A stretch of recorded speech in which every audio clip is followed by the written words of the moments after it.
Hello again, everybody. It's Todd Strouch, the horror nerd, here at New Jersey HorrorCon and Film Festival at the Showboat in Atlantic City. It's the second day of the convention. I've been having a blast all weekend. Like I love to say, I'm just a fan who gets to do some cool stuff. My day's about to get better because I have a chance to sit here with the lovely and talented Jenna Warren. Jenna, how are you? I'm great. That was so sweet. Thank you. So, I'm going to put this delicately. How has your visit to Atlantic City been so far? Can I swear? There's a little insight.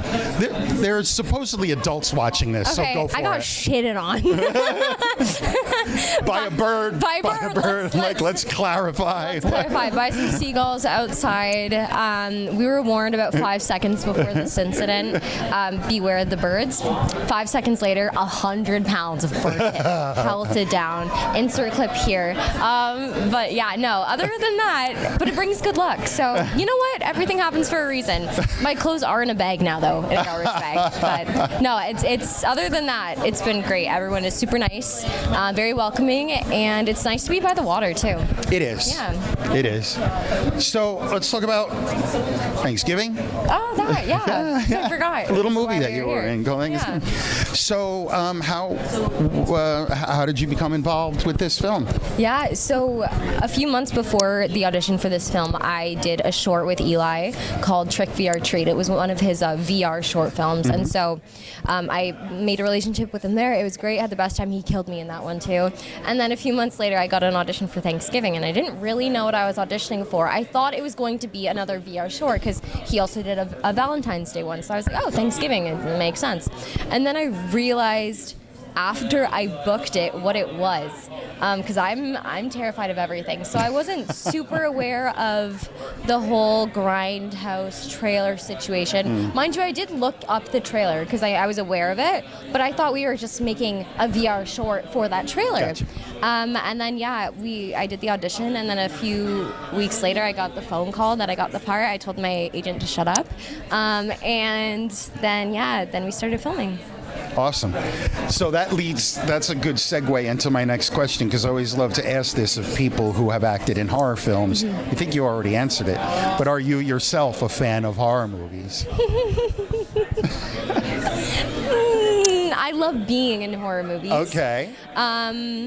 I love the horror community. However, I am scared of everything. Like, I wouldn't watch Disney movies as a kid because I was scared of the witch or the dragon, or so I mean, in my spare time, I'm not watching them. But I love to be in them. The way you danced around that question was very entertaining, but it's okay. I don't want to get canceled. No, you won't, because honestly, it's about 50-50. Yeah. Like when I ask people who are known for a genre, do you watch horror movies? It's like, oh heavens, no, I don't like horror movies. But a gig is a gig, right? A gig is a gig, and Eli Roth is Eli Roth. Right. Like Right. legend. So it's like, you want to kill me in a movie? Sign me up. Like, for the rest of my life, you can kill me in every movie. I will come back. Yes. So listen, the reason I'm drawn to this, my daughter loved My Little Pony. Even she's 20 now and still talks about My Little Pony. So it's quite the contrast. She's going to love this. Yes.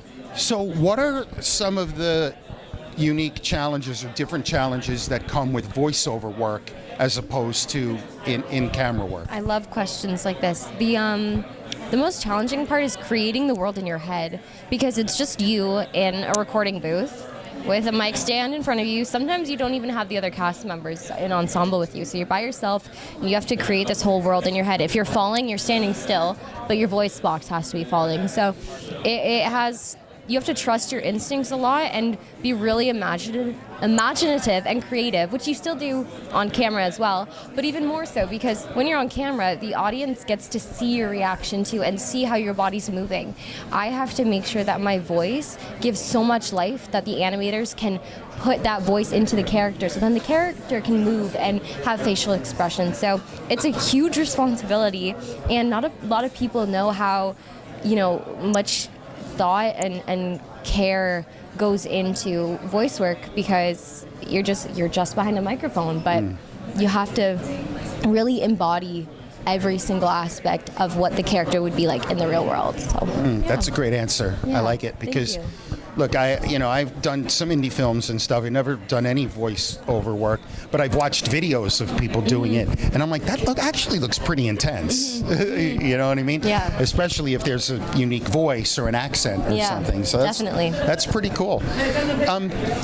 Have you always known you wanted to be an actress from a young age? Yeah, my dad grew up doing plays, and so when my sister and I were 4 and 5, we did Seussical the musical with him. It's like a Dr. Seuss musical. And after that, I told him, I was like, Dad, I want to be on TV, and he said, okay.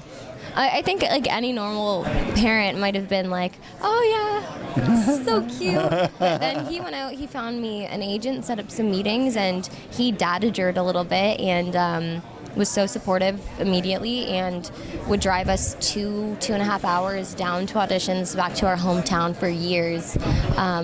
So I definitely knew very early on. I grew up dancing as well as playing highly competitive sports. So I was pretty well-rounded, but acting was always something that I was very drawn to. There seems to be some kind of a connection between dancing and then acting, because my daughter started out as a dancer from 3 and then became a theater kid, you know? So I don't know. There's something in the water there. Yeah, maybe. Or even just dancing, because you're kind of acting when you're during the It's dance. very performative, yes, So, for sure. cool. Jenna, any new projects coming up that you're working on that you're allowed to talk about? Because I get that all the time. I can't talk about it. There is something I'm filming this summer, which I'm excited about, and then there's also some potential new horror movie, possibly, fingers crossed, that might be filming at the end of the year. So some things are absolutely in the works, just waiting for that contract to come through. So yeah, it's the cool thing about this industry. There's always something next. You just don't know when it's coming. But this bird shit incident, I might have some really good luck coming my way. So fingers crossed. I hope so.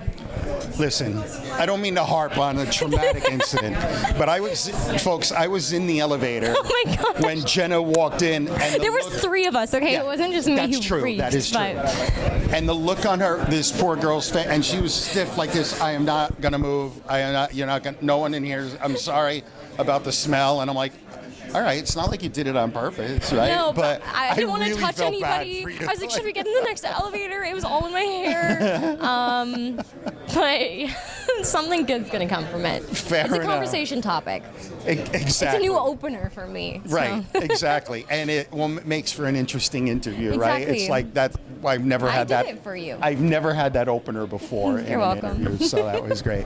All right, so we've reached the shameless self-promotion portion of our show. Yes. So feel free to talk, how people can find you, on social media and follow your career, and et cetera, et cetera. Shameless Go for it. self-promotion. Love it. Jenna_Warren on Instagram, _ Jenna Michelle on TikTok. I've started using that more. It's kind of fun. Don't take it seriously. But yeah, Instagram's where I'm mainly at. That's the end of my shameless self-promotion.